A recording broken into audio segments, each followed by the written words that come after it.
Good afternoon, everyone. Thank you for attending today's session. My name is Mark Bradley. I am Director of Insurance Services for BMA Financial here.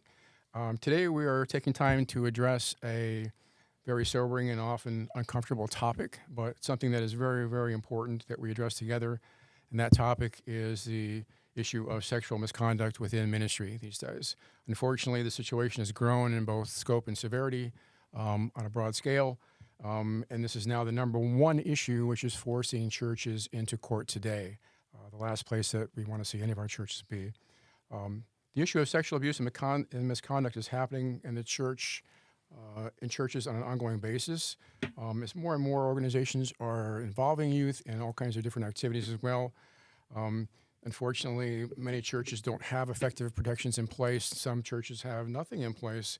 And these are more and more being the targets of predators that are out there today, which is why we're here today. The average payout for claims these days for sexual abuse or misconduct claims are north of $2 million for settlements. And in the event that these go to trial, these are hitting north of $10 million in judgments. So this can be financially devastating to any church out there, which is why we're here today. To better help explain this and address this topic, we are joined by two brothers in Christ from Greene and Associates that are working diligently to help our churches and ministries tackle this problem. Greene and Associates, as most of you know, is Brotherhood Mutual's largest national agency partner. Many of you are very familiar with the agency already. They've been a long-term partner of BMA's for a very, very long time. So I'd like to introduce the two people that are here with us today. First of all, being Kurt Hetherington. Kurt is president of Greene and Associates.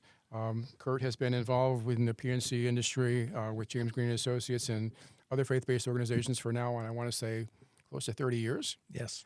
And is also serves as agency director for Lightwell Insurance Advisors in both Texas and New Mexico. Kurt has served as review board members and executive capacity in other industry organizations throughout his entire career. We're very happy to have him. Also, Travis Weaver is with us today.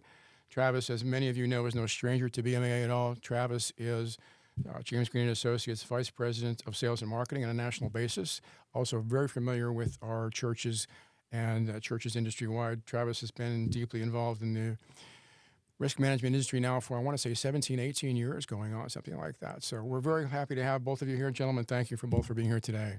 Glad to be here. My I'd like to pleasure. just jump right into this, Kurt, and ask you to kind of give us a heads up on this issue overall and where churches are with this today, if you would. Absolutely, Mark. And again, thank you for the invitation. And our heartbeat is to serve those that serve others. And we have certainly a special affinity for the BMA and the ministries and the organizations that are supported by the BMA. We love the work, we love the Lord, and our heartbeat is to truly come alongside. We believe it's different. It's not transactional in the insurance world anymore. The specific risks that churches face are unique. We believe that we need to be that indispensable, trusted advisor. Well, what does that mean? Well, some of the brass tacks or the basics that churches need to look at.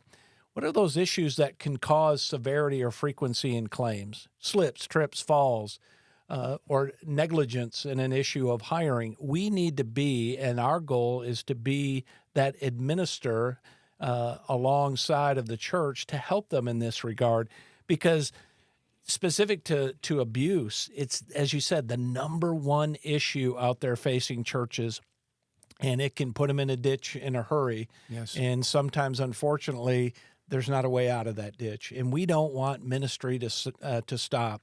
I have the privilege with our agency in the 10 different states that we serve, really seeing where the Lord is at work. And I want to tell you, be encouraged, pastor, church leader, because God is on the move, and revival is breaking out, and we need pastors and churches and ministry ministering to those that are hurting out there in this world today, because we know the answer is Jesus. And if we are not, unfortunately, if we don't have our ducks in a row and our policies, plans, and procedures in place, those slips, trips, and falls from our vantage point can hinder ministry. We don't want that to happen. So on that note, take me down to the specific topic of the prevalence of abuse, I guess, taking place in ministries today. Yeah. And where we are, unfortunately, with this being increased frequency on a national basis, it seems, and this new program that we're getting ready to talk about further, this is, in my opinion, essential that churches address this issue today. Would you agree? Oh, without a doubt. And to your point, Mark, we're talking about risk. How do you manage risk? Well, I like simple, and I like to break things down into edible bites. And that's where I would say with risk, I want to encourage our pastors, our church leaders out there, think about it in 4 aspects of risk and how to manage that. And that acrostic is RISK. And that first R is reduce. Okay, how do I reduce risk? Well, let's think of some of the basics in that. Strong policies and procedures can help reduce risk. If we have a maintenance policy that, we have winter coming up and cold weather, well, what do we do to reduce the risk of freezes? Well, we can open up cabinet doors. We can increase the temperature in our church facilities. We can ensure that there's water dripping on a consistent basis to avoid that risk. Or just within our churches, some of those is there a handrail where there are steps? We have some elderly folks that are attending church. We want to make sure that they don't slip, trip, and fall. So these are just basic. That's one area of reduction. And certainly, and this will be the key area with regard to sexual abuse that we will deal with. How are you going to reduce the risk? Yep. And that's what we'll be talking about specifically with our offering of from Ministry Safe as well as our agency, partnering and thinking about that, partnering with churches. We're not just going to give you the box to put it all together. We're going to give you the instructions. We're going to be there to help you assemble that program to help reduce the risk and protect our kids. The other side of that is with our acronym that we have, and that's insurance. Yes, you can insure the risk of abuse. There are insurance limits that you can get in your policy that will help cover this risk if it happens. Many times it's $300,000 or $500,000 of sexual abuse misconduct insurance. That's the way we transfer the risk if something were to happen. And that's a common practice, and we obviously advise all of our clients to have a strong amount of insurance coverage in this area because things can happen, accusations can happen. So the insurance is a way to transfer that risk. But it's important to know that more and more companies are getting out of the church insurance niche. Those companies, I call them steeplechasers. They're great companies. They'll insure a shoe store, they'll insure a machine shop. Well, let's start writing churches. And many times they're not real familiar with what they're getting into. And it's easy for them, and as we've seen in this market, just to pull away from it. So I will say to our churches out there, there are more and more companies that are leaving the church insurance market, generalist, and it's really a supply and demand. It's economics. So the insurance availability in this coverage area is being reduced. We're seeing companies be very stingy in that regard of what they're going to provide. It's not the wild, wild west where they're just going to hand out limits. Keep me honest on one thing that you just said, Kurt. I want to make sure that we're not implying that the insurance piece of this is going to make it go away for a church. Not at all. That is something simply which can help in the event of something happening, mitigate some of the financial end of it, but it still leaves a church tremendously exposed. Would you agree? Oh, 100%. And I appreciate you saying that, Mark, because I would say I would rather have a tremendously strong risk management or risk reduction program for sexual abuse and misconduct in my church than a high limit of sexual abuse insurance. Absolutely.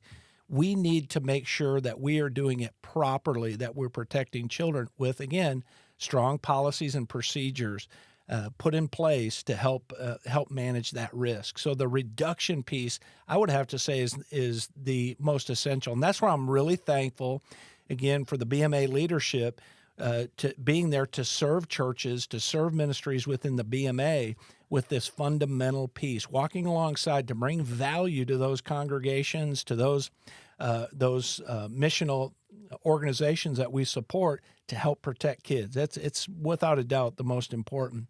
But you think of the R of reduce, the I of insurance, and then what about S or stop? That means eliminate the risk. Now, if, for example, if I didn't want the school liability, I didn't want to get sued for not ensuring that the child was able to read when they got out of my kindergarten program. Well, I could not have a school, a preschool at the church or ministry. If I didn't want to have the exposure of serving somebody spoiled food or having food poisoning, I could then say, I'm not going to do a food pantry or I'm not going to serve meals. You can eliminate risks in that regard. That is one way to handle it. Or, vehicle exposure. I'm deciding not to buy a 15-passenger van or a vehicle. So you can eliminate risk in that way.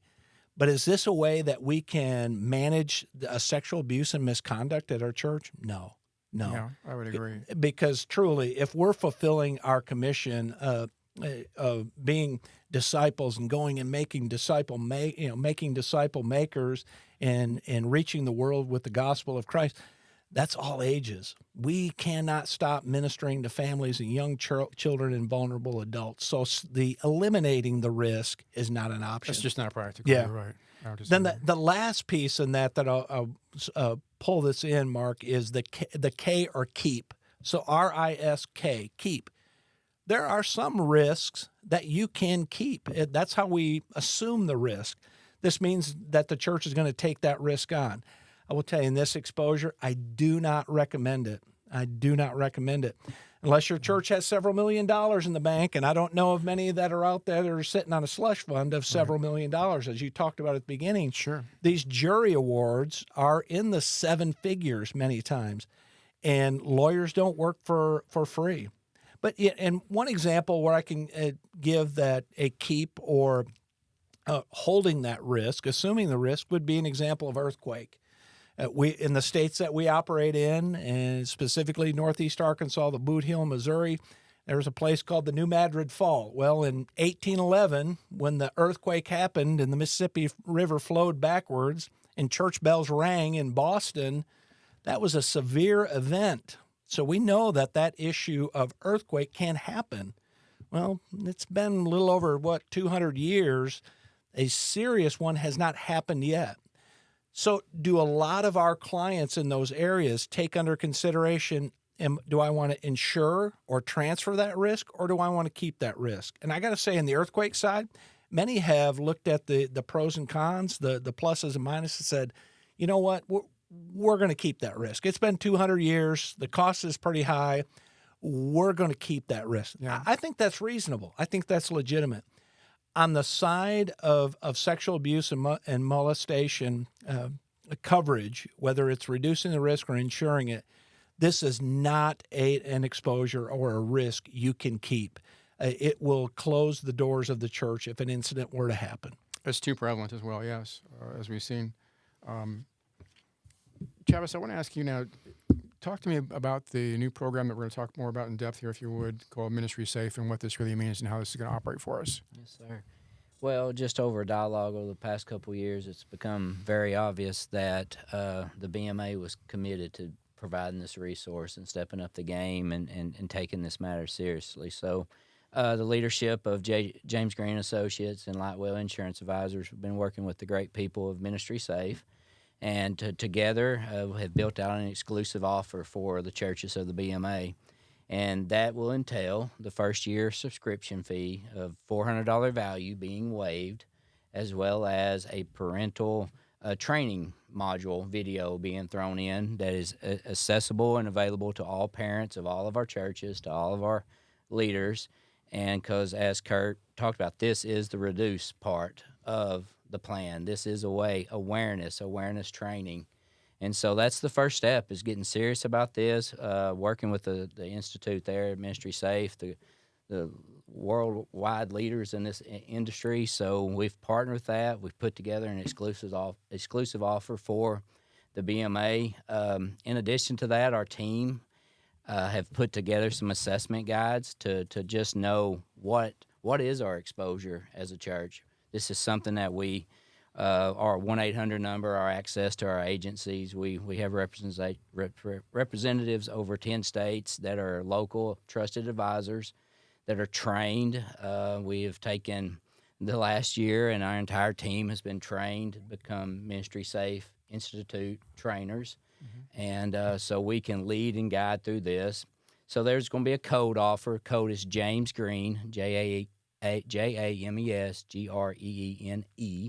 And that would be the code with the link that's being provided to go in and once again get the first year subscription waived, access to a parent awareness module training session, and then with that we'll be with trusted advisors that can also get an assessment tool, a link to an assessment tool to define reality, to define just how prepared or unprepared our churches are. And just so our viewers are aware, we're going to be putting all the contact information, the code information, et cetera, and links into the BMA Financial website, and they'll be scripted at the end of this video as well. So don't worry about getting it all down. We're going to give that all to you as well. Can you go through, Travis, just a little bit as far as what the Ministry Safe program includes, the different pieces of it? And I know that people are going to be thinking that there are a lot of programs out there that talk about awareness today and are kind of entering this space. How is the Ministry Safe program necessarily different than those? Well, great question, and what we have had the privilege of learning for ourselves by getting our entire team trained and familiar with the Ministry Safe program. They're gonna hone in on 5 keys that is the makeup of an effective child protection program, and that is centered around abuse awareness training. Going back to the parent module, we want the bad guys, we want the predators to know this is not a place. We want awareness from education to the kiddos, to our volunteers, to our staff, to our parents. This is a joint effort that is never going to be something that we've arrived at. It's always a work in progress.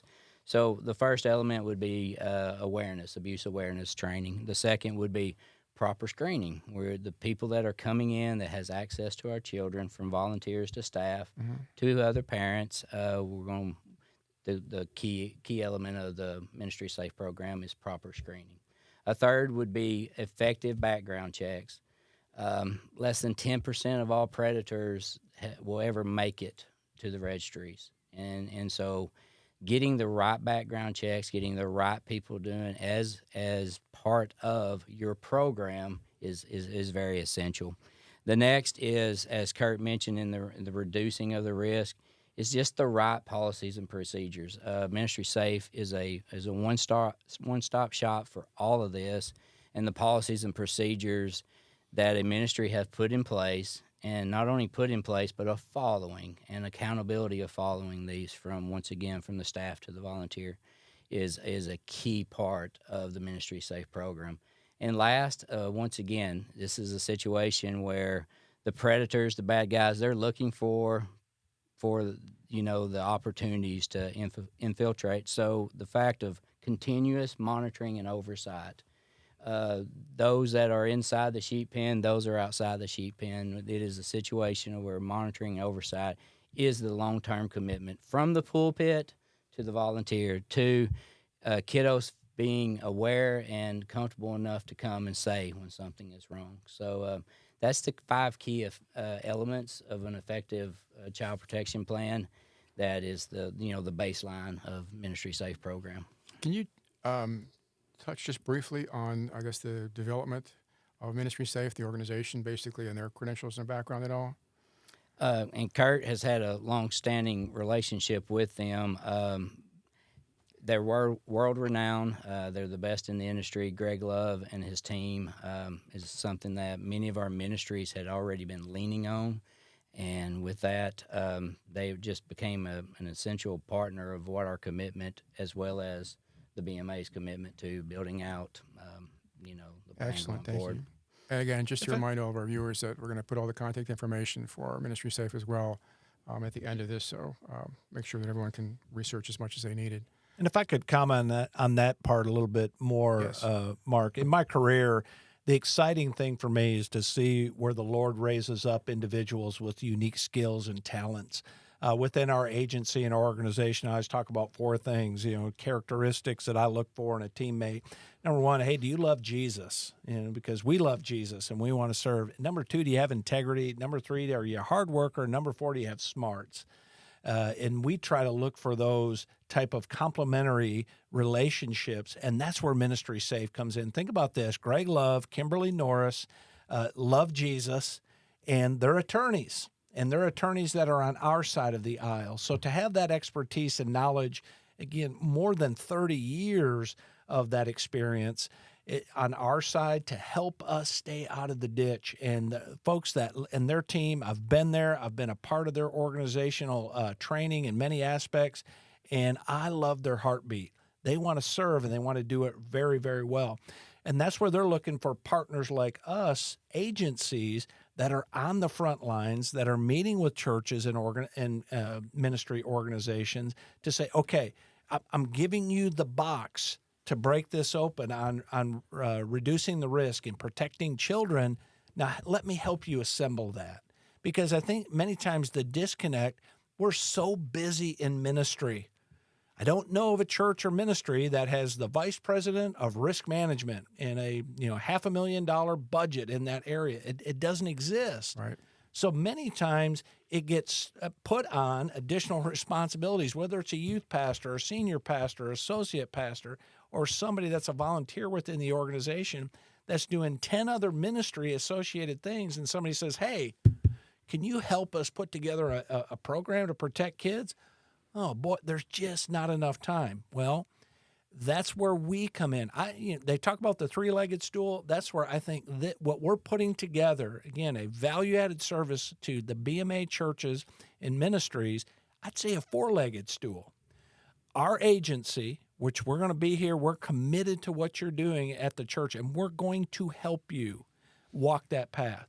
The other leg to that stool is an organization like Ministry Safe. We're going to provide that guidance, that dashboard of all the services, all the forms, all the background checks. It's automated. A lot of it is push and send. The third part of that is right here what we're doing at the BMA offices. What a great resource, and we can help be a conduit and answer questions and guide and direct. But the most critical piece to this stool is going to be the local church. That's where it starts. That's where it starts. There has to be a commitment and an understanding that we cannot continue to do business as usual. The days of good press in the media, if something bad happens to a church, or the assumption of the church, hey, boy, they do great work in our town, and we're going to give them the benefit of the doubt. We know those days are over. Yeah, I couldn't agree more that churches, I think, nationwide are stretched on resources, no question about it. This is too big of an issue to ignore. The approach that I think we're offering is a plug-and-play solution of comprehensive depth that can really have an impact. Let me ask you a couple questions about this as well. How important would you say it is for churches to complete this type of a program? It is the number one issue. It is so essential in the workshops that I'm a part of, conversations that we're having with various denominations, associations, and groups. I say this is number one. Now, we do a multiple risk analysis with churches, and maybe your church or ministry, after we do an assessment, a free assessment for you, maybe you're scoring great, and there just needs to be a little bit of tweaking on some of those areas of risk management, reducing the risk of sexual abuse or molestation. Well, we'll move on to some other things. But what we're seeing, what I'm telling our organizations right now, you cannot continue to function in a ministry setting with our head in the sand. And I'm familiar with a recent workshop that we did. Think about this, Mark. What are some of the challenges, basic challenges facing churches today? Declining attendance. People, it used to be, where do you go to church? That was a question that came into everybody's mind. Nowadays, going to church, well, maybe not. So declining attendance, reduced giving, financial, dollars are stretched. as I talked about, a diminished positive public perception with the church, and then lack of interest from youth and young adults. These are just basic fundamental issues that are facing churches and ministries nationwide. But the one left hook that can impact every one of those aspects is an allegation of sexual abuse at your church. So a single incident can bankrupt a church. Bankrupt. And we are seeing some churches in that situation right now. Try to pay the mortgage payment when people are going, ooh, wait, I don't know if I want to continue to go to church there. There's a negative perception. There's an allegation of abuse. People will scatter. So you can't afford to not take this seriously. Right. That's what I'm hearing from everyone. From a risk management standpoint, being in the business side of things, the insurance carriers as well look favorably upon churches that are going to be putting in programs like this. Wouldn't you agree? It's in their minds, they're looking at this as the church is being proactive as far as to reduce their risk and exposure for things which the carrier would be on the hook for. Would you agree?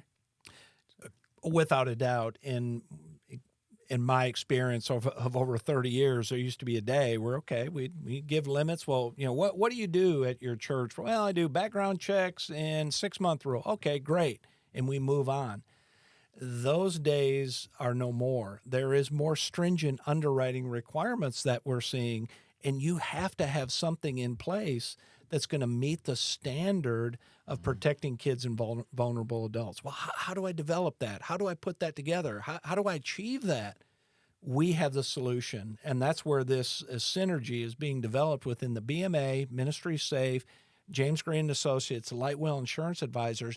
Together, and that's our theme for this year, is together we rise.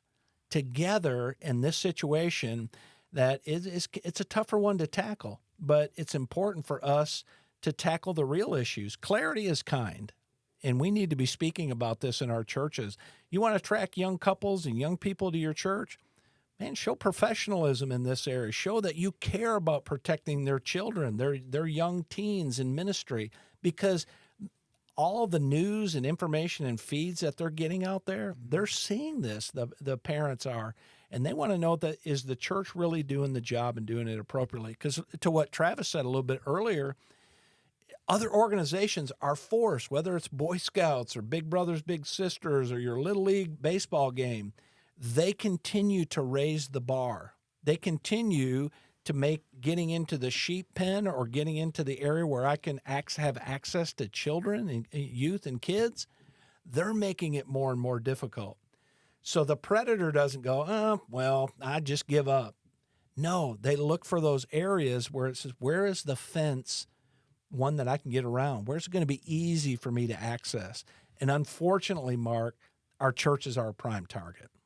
So on a related base question, Travis, I mean, who all in a church should take this kind of training and be part of this program? Yeah, great question.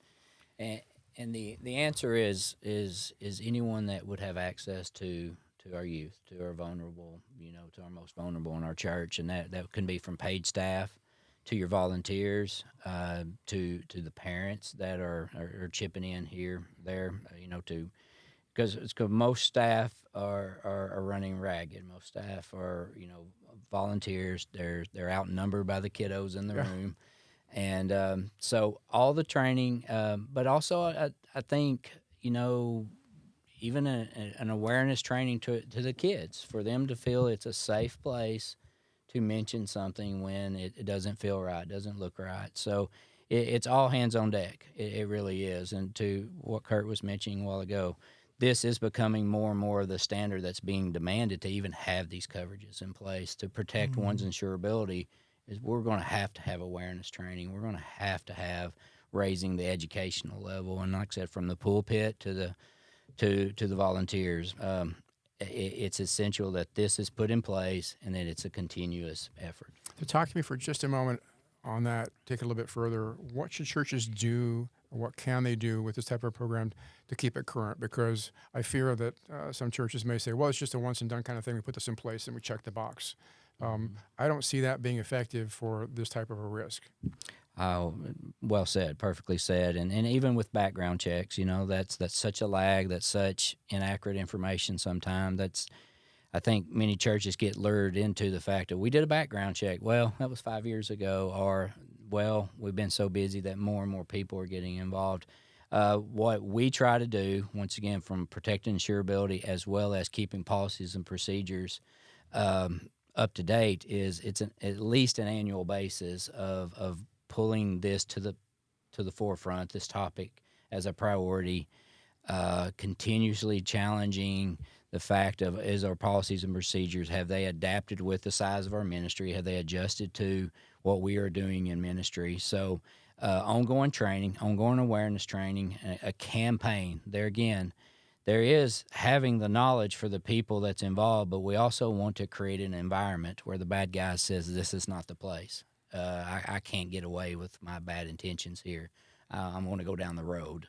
And if every church can send them down the road and then to the next and to the next, then this is ultimately what we're after. We're trying to keep them away as much as we are. So it's an ongoing commitment. The devil is continuously attacking. The devil is continuously trying to hurt the reputation of the church or cause chaos, cause distraction. So ongoing and annual at the minimum, but ongoing is our intention here. And think about that aspect. This is where the agency, James Greene Associates and Lightwell Insurance Advisors, all of our agents are Ministry Safe Institute certified, so that they can speak into this issue. And it's just like an annual physical. We should all get annual physicals. I feel great today, but that doesn't mean I shouldn't go get a physical from my doctor, a professional that can diagnose, draw some blood, take the heart. Is the heart looking good? Are we breathing good? Those types of checkups are essential. That's where our commitment as the agency, I believe, is very unique or different. We're going to connect with you at least on an annual basis. And maybe in this case, Travis is the associate pastor at the church. We've implemented Ministry Safe. He's been a champion for it. We sit down on an annual basis. I ask him how that's going in the Ministry Safe aspect. Are you running into any technical issues? Are you running into problems that we can't overcome or things that we need to iron out, whether it's an application or a background check? Those are things that we can be there on site to help those churches, or at least by phone call, walk through that process. Then think about the next step. This is where the agent and the partnership is so important. Maybe in the situation I'm bringing up, Pastor Travis moves on to another church. Well, our champion that has led the cause, has been involved so deeply in the Ministry Safe initiative, moves on. Who sits in that gap then? Who's going to continue to turn the wheel and make sure that it is strong and that the monitoring and oversight and the policies and procedures are in place? That's where the agency comes in and the agent. So once this program is adopted, it's an ongoing commitment that the church needs to make to keep it fresh, to keep it current, for the benefits that we've talked about. Right. So this is not a once and done thing at all. So I agree. Yeah. So this is too important.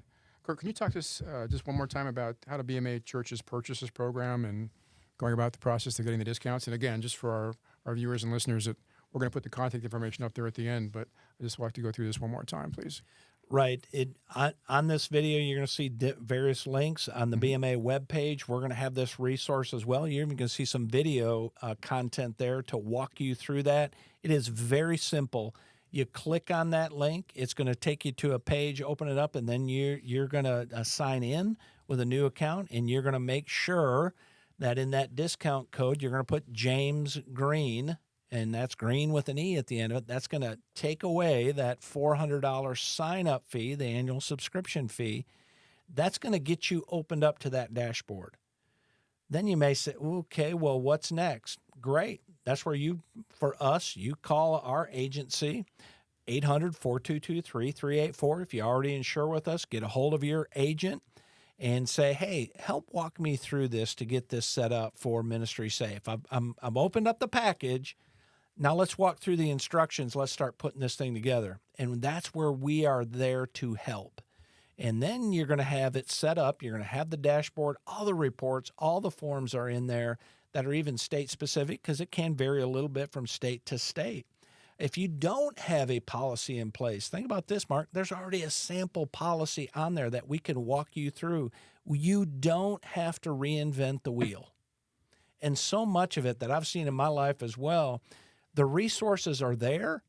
Many times I'm thinking, well, where is it? But I have that person that has that next level of expertise or knowledge, and they go, yeah, that's the third row, one over. It's right. Oh, that's where that is. That's what we help our churches do. Get over that hump and get in there and get that thing, get the Ministry Safe program up and running, because the awareness training and the videos are the critical piece. What we believe dictates how we act. And so many people are still, unfortunately, very unaware, as it's been explained here, of the preferential perpetrator. They're looking for a specific type. They're looking for a specific opportunity. Those are the grooming practices. And many times, especially in churches, we have normalcy bias. Our gut tells us something that doesn't look right. There's a relationship there, maybe between a volunteer and a younger child, that just seems odd, but normalcy bias kicks in, and we push it away. We push it away. Our training our churches and all of those stakeholders at the church in the awareness, which is the key piece, and that all the resources are there, we have the opportunity then to say, wait, that doesn't look right. I need to say something. And when your church has a policy or a procedure in place, says, wait, something's not right here. Who do I call? What do I do next? And that's in place with a Ministry Safe, true Ministry Safe program to help reduce the risk of child sexual abuse and molestation, and vulnerable adults as well. Well, and also, just so that our viewers are aware, they can certainly go to the Ministry Safe website and get even more detailed information on the development of the program, its history, more Q&A that's their information on the founders, their credentials as well. Really understand the depth, I think, that was put into this program from a development standpoint from day one, to really see that everything that we looked at shows that this is head and shoulders, I think, above other programs that are out there today. It's part of what we want to make sure that we're getting across to our churches as well. Gentlemen, thank you both very much for being here this afternoon to introduce this new program, which we hope brings significant value to our churches. We hope that they embrace it and take advantage of this. Please note that you can find the contact information that we've talked about today for all the links we'll be associated with on the bottom of the screen. And we'll put the information on the BMA Financial website as well, all the code information to get the discounts on the program as well. And if you have any other questions, you can certainly contact us directly here at BMA Financial anytime. Thank you all for attending today's session. Have a good day.